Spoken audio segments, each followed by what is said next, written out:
सम्यक सम्यक्त्व रूपना का वर्णन किया है। और ओम नमः। सम्यक्त्व मार्गणा में सम्यक दर्शन का जो लक्षण प्रारंभ में 99 गाथाओं में सम्यक रूपना का सम्यक मार्गणा का वर्णन है। उसमें षड्द्रव्य पंचास्त्र का 9 पदार्थ के श्रद्धान का नाम सम्यक दर्शन है। तो उन्होंने 60 गाथाओं में सम्यक दर्शन का वर्णन किया और फिर 9 पदार्थ का, पंचास्त्र का और 9 पदार्थ का भी वर्णन किया।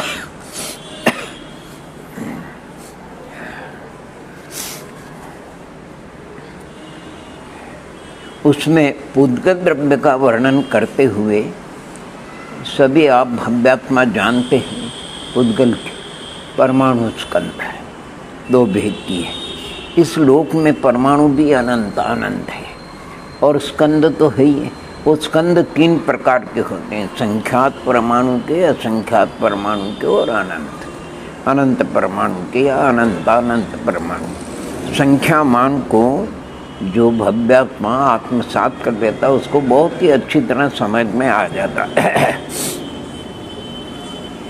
माने जगन्य परित संख्या, यानी एक इकाई है और 2 से अपन संख्या को प्रारंभ करेंगे। 2 परमाणु के स्कंद भी लोक में अनंत अनंत है, 3 परमाणु के स्कंद भी अनंत अनंत है, 4 परमाणु के स्कंद भी अनंत अनंत है। इस प्रकार संख्यात परमाणु के स्कंद यानी जगन्य से लेकर के उत्कृष्ट जो जगन्य परित संख्यात है उसमें एक कम करेंगे वहाँ तक के परमाणु के स्कंदों को, यानी वो उत्कृष्ट संख्यात परमाणु का स्कंद है।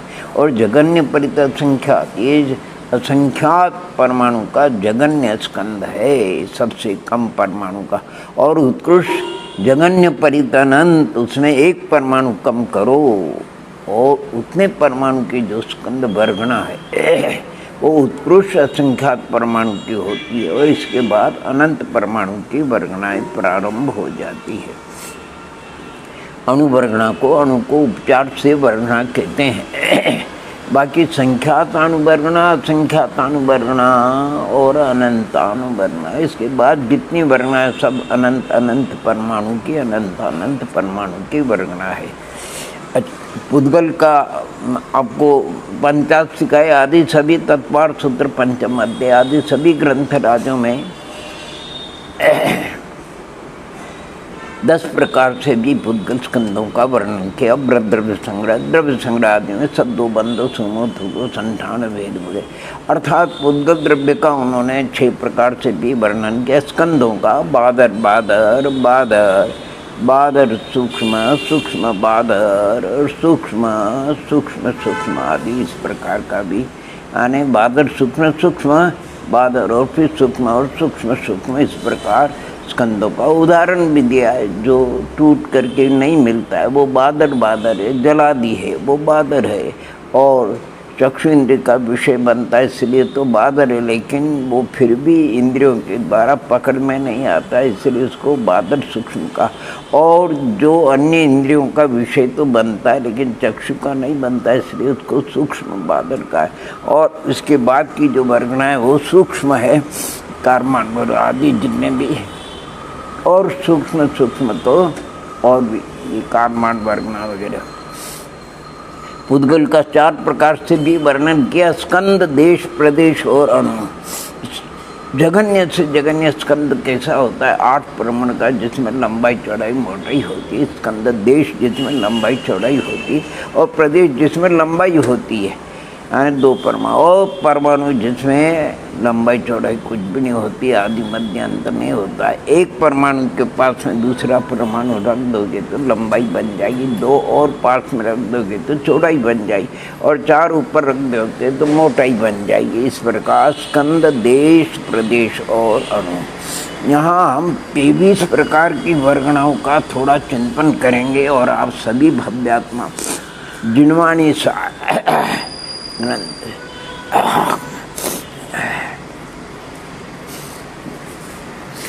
ग्रंथराज है जिनवाणी सार ग्रंथ राज है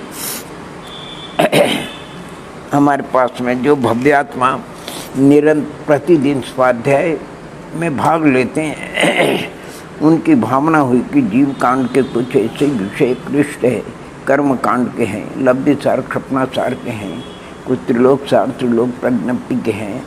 उन विषयों को जरा सरल से सरल आप और हम समझे, इसलिए उन्होंने संकलित किया उसमें बहुत सरलता के साथ में। आप सभी भव्यात्मा यानी उसी एक ग्रंथ के माध्यम से आपको दीपकांड, कर्मकांड, लब्धि सार, क्षपना सार, त्रिलोक प्रज्ञप्ति, षटखंडागम, कषाय, प्राभृत वगैरह और उसमें प्रसंग पा करके द्रव्यान योग का भी प्रकरण लिया है और प्रथमान योग, चरणान योग का भी संक्षिप्त में प्रकरण ले लिया है। लक्षण, प्रमाण, निक्षिप का भी वर्णन किया है। यानी करीब करीब यहाँ तक है सभी चारों अनुयोगों का सार मर्म उसमें लिया है।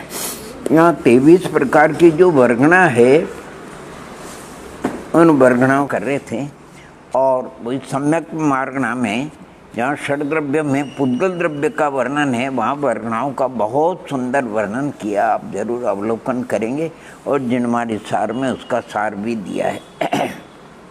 ऐसे पुद्गल स्कंद जो है अनेक प्रकार के होते हैं।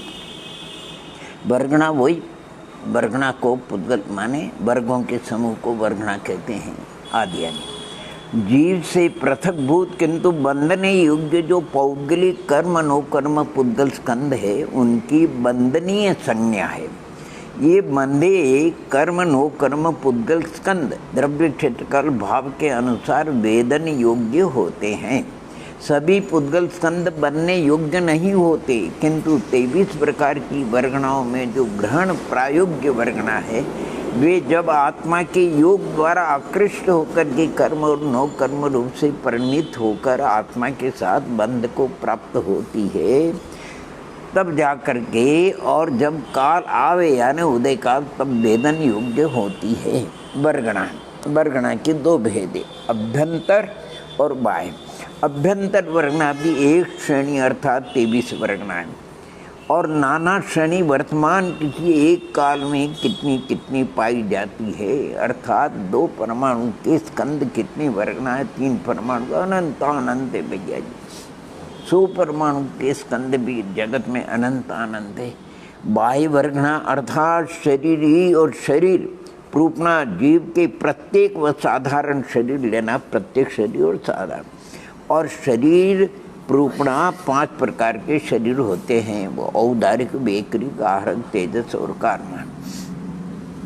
शरीर यानी विश्रुतोपचय, स्वभाव से ही उपचय, जिनका वो जीव राशि से अनंत गुण है, ऐसे यानी स्निग्ध वृक्ष सब में ही है, ऐसे परमाणु का उनको कहते हैं। और विश्वोपचय रूपना जीव द्वारा छोड़े गए, जीव ग्रहण भी करता है और छोड़ता भी है। परमाणु से लेकर के महास्कंद पर्यंत पुद्गल वर्गणाओं के जो 23 भेद है उसके जरा नामोल्लेख आपको बताते हैं। अणुवर्गणा ये तो उपचार से है वास्तविक। संख्यातानुवर्गणा, असंख्यातानुवर्गणा, अनंतानुवर्गणा, आहार वर्गणा, अग्राही वर्गणा, देखो तेजस वर्गणा, फिर अग्राही वर्गणा, भाषा वर्गणा और अग्राही वर्गणा, मनोवर्गणा और अग्राही वर्गणा।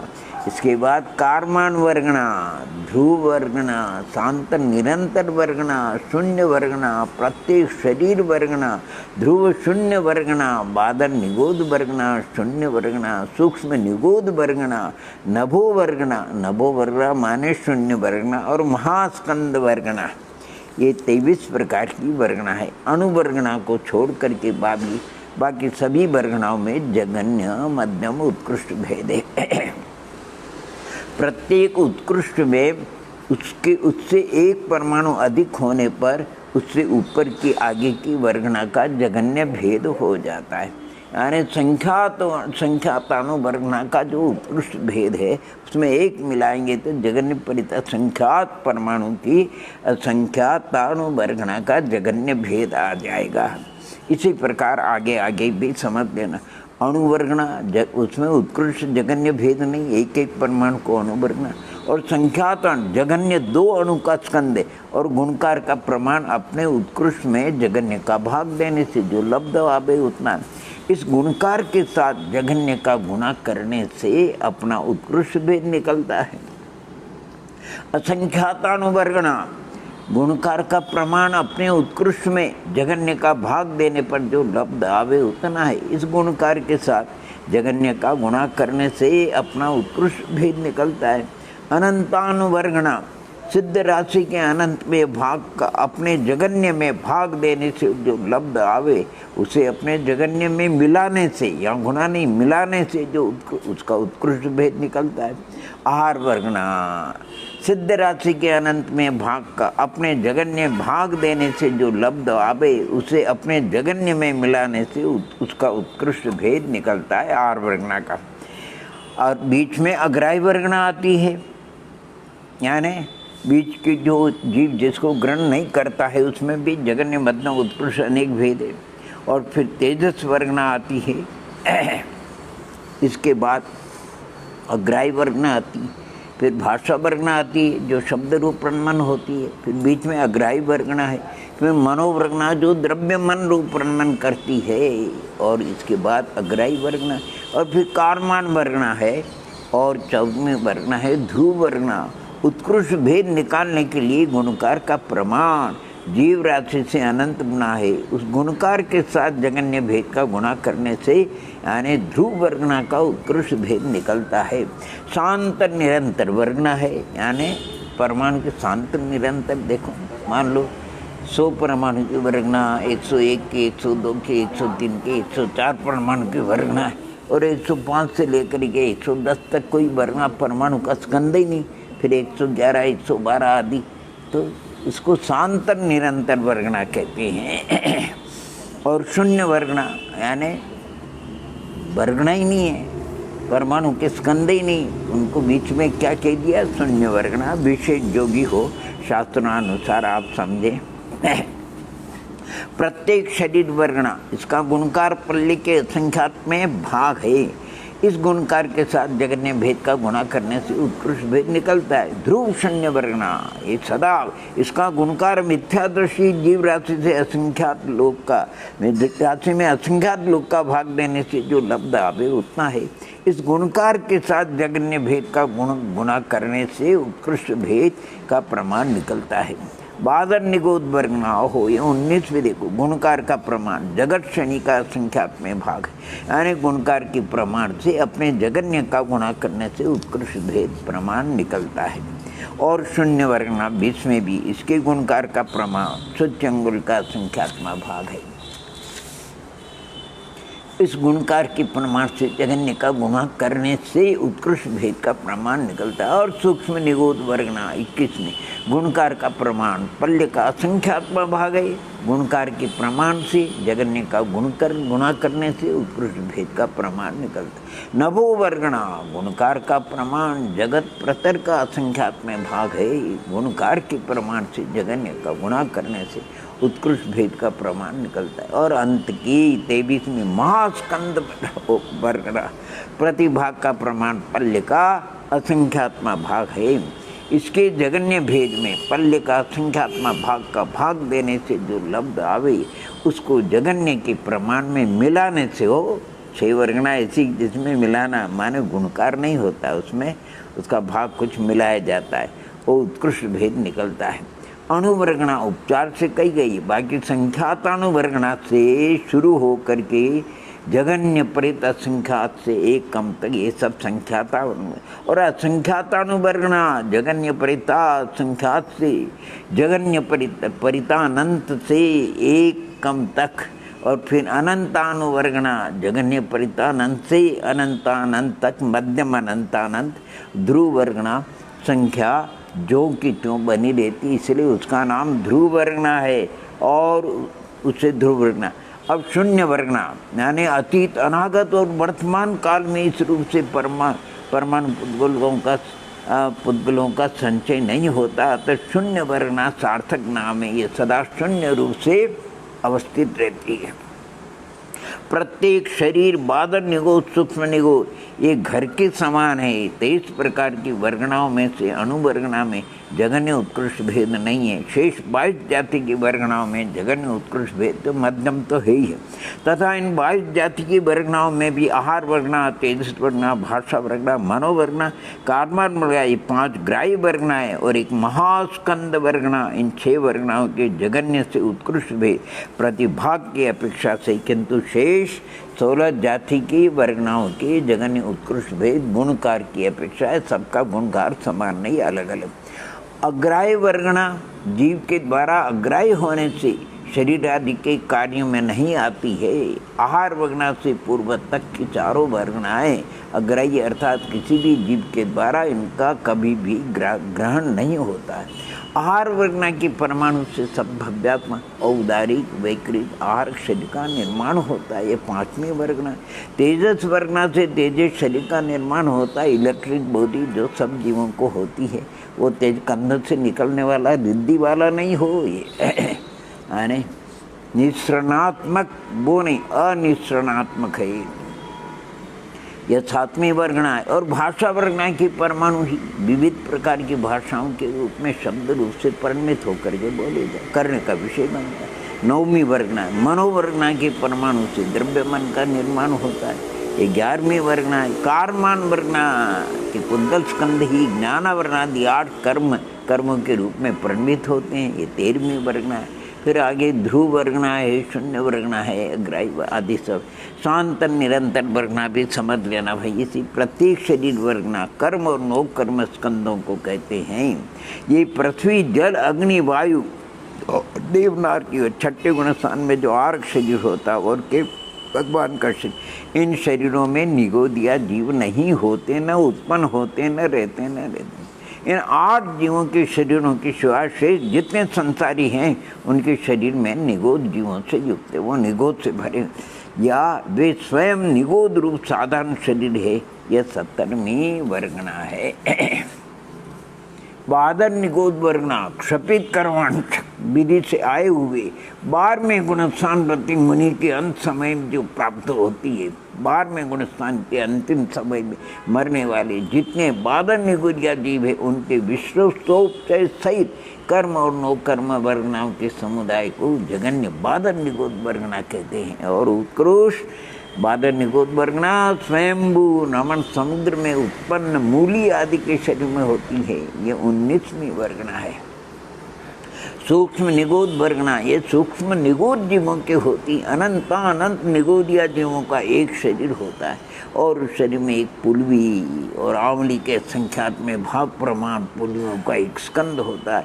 एक स्कंद में अनंत जीवों के औदारिक तेजस कारमान शरीरों के विश्व श्लोक से सहित कर्म 9 कर्म के परमाणु का समुदाय है। यह सबसे जघन्य सूक्ष्म निगोद वर्गणा होती है। ये 21वीं वर्गणा है। ये सब अभ्यंतर वर्गणा है और महास्कंद वर्गणा वर्तमान में एक ही है, समस्त स्कंदों के संयोगात्मक है। और महास्कंद में ये 7 पृथ्वी है, ईशत प्राग भाग, 8वीं है सुमेरु पर्वत आदि, कुलाचल वगैरह स्वर्गों के विमान आदि, ये सब महास्कंद वर्गणा के अवयव इस रूप में बताए। यानी संक्षेप में कहने का तात्पर्य ये एक पुद्गल का बहुत बड़ा विस्तार है, उसमें कौन से परमाणु कौन सी वर्गणा जीव के योग के निमित्त से कर्मनो कर्म रूप से परिणमित होती है, उसका उल्लेख अच्छी तरह आप और अपन इसी के माध्यम ग्रंथ आगम के माध्यम से उसका चिंतन मनन करेंगे। आप और हम पढ़ते हैं कि कम से कम माने जो ज्ञानावरणादि 8 कर्म मूल उत्तर प्रकृति जो बंधती है उनके जो परमाणु के स्कंद है उसका लिखा है कि कम से कम कितने अधिक से कहते हैं, कम से कम अभव्य राशि से अनंत गुण है और सिद्ध राशि के अनंत में भाग। बहुत से लोग इसको एक ही मानते, एक नहीं है। अभव्य राशि का जो अनंत गुण है वो जगन्य है और सिद्ध राशि का जो अनंत भाग है वो उत्कृष्ट है। एक सामान्य रूप से हम अंग संदृष्टि से उसका विचार करें। अभव्य राशि कल्पना कीजिए, वो जगन्य युक्तानंत प्रमाण है 5 और सिद्ध राशि 1000 है। अनंत का प्रमाण अगर अपन 5 कल्पना करें तो अभव्य राशि 5 है, 5 को 5 से गुणा करिए 25 होगा। ये जगन्य कम से कम इससे कम परमाणु उदाहरण ले हो, पर परमाणु वो कर्म रूप परमाणु नहीं करती है। अगर हम 1000 में 5 का भाग देंगे तो 200 आएंगे। 200 परमाणु को जो वर्गना है वो उत्कृष्ट है। इतने इससे अधिक परमाणु होंगे फिर वो कर्म रूप परिमित नहीं होंगे, उसका सबका परिमाण है। इसलिए कहा क्योंकि योगों की तारतम्यता है। जगन्य योग स्थान से लेकर के उत्कृष्ट सन्नि पंचिंडी पर्याप्त का जो उत्कृष्ट योग स्थान होता है, 84 योग स्थानों का वर्णन है। और योग स्थानों में तारतम्यता से कर्म परमाणु में भी, जैसे लोहे का तप्तायमान गोला अगर उसको जल में डाला जाए तो कम तपा हुआ कम माने जल को आकर्षित करता है, और अधिक तपा हुआ वो जल को अधिक रूप से आकर्षित यानी कर्षण करता है। इस प्रकार इन वर्गणाओं का वर्णन है वो हम समझेंगे। केवल ये कर्णान योग का जितना भी विषय है वो सब केवल ज्ञान विषय, जानने लायक है, जानना चाहिए क्षावसमिक भाव के अनुसार। परंतु अगर पुरुषार्थ करना है तो उसकी विधि तो चरणान योग से ही हमको पुरुषार्थ करना पड़ेगा। और उस विधि से अगर हम पुरुषार्थ करेंगे तो हमें अपने आप यानी जो करणान योग संबंधी यानी जो भी मोक्ष मार्ग में करण लब्धि आदि का प्रकरण है, गुणस्थानों आदि का, वो सब अपने आप प्राप्त होंगे। हम चाहे गुणस्थान हम प्राप्त करें ये हमारे हाथ की बात नहीं। अदा करनादि परिणाम हम चाहे कि अभी आँख बंद करके बैठे और हमारे परिणाम हो जाए।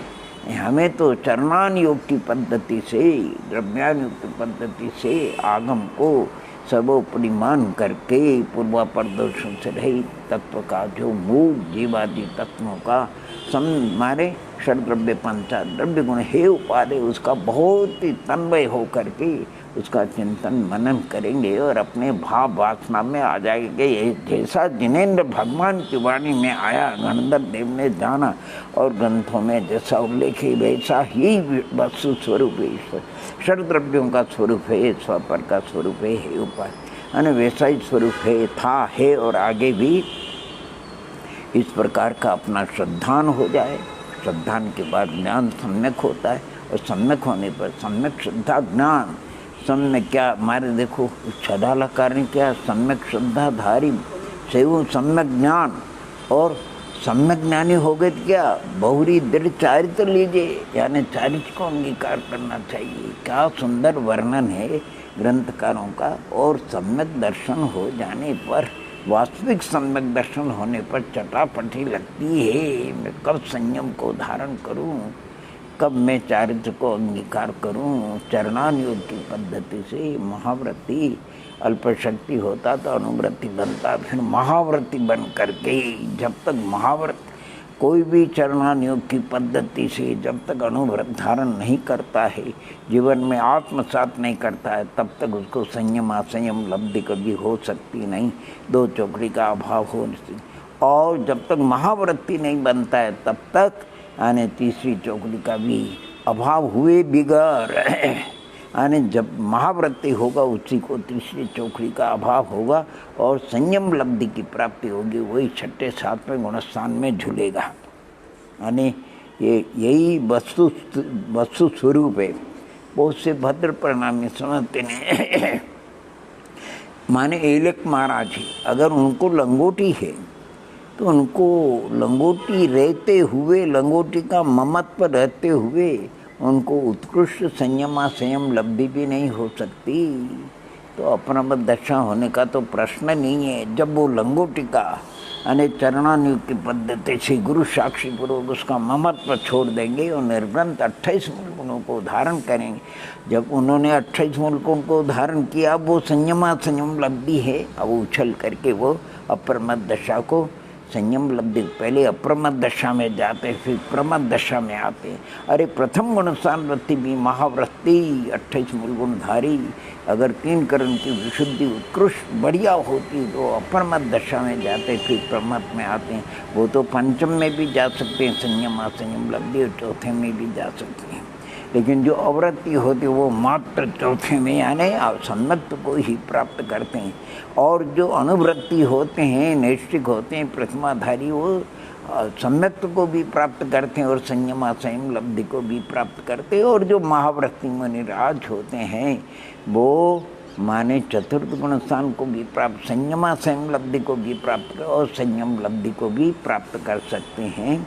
अर्थात सभी भव्यात्माओं को इस प्रकार वस्तु स्वरूप का चिंतन करना और सम्यक पुरुषार्थ करना, ये बात जरूर आप मोक्ष मार्ग प्रकाशक के 8वें अध्याय में चारों अनुयोगों का इतना सुंदर वर्णन पंडित प्रवट औरंगल जी साहब ने किया है। उसमें अनुयोगों में कथन पद्धति और अनुयोग मिथ्यादृष्टि और सम्यक दृष्टि के लिए उपकारी, अनुयोग में दोष कल्पना, में परस्पर सापेक्षता, बहुत कुछ सुंदर उन्होंने वर्णन किया है। और शायद दृष्टि से अगर अपन विचार करेंगे तो कहीं पूर्वापद विरोध आता नहीं। ये संक्षेप में जीवकांड की जो सम्यक रूपना है उसमें जो वर्गणाओं का वर्णन है वो संक्षेप में आपने चिंतन किया। आप सभी ग्रंथाधार से विशेष चिंतन मनन करेंगे। ओम नमः, ओम नमः, ओम नमः।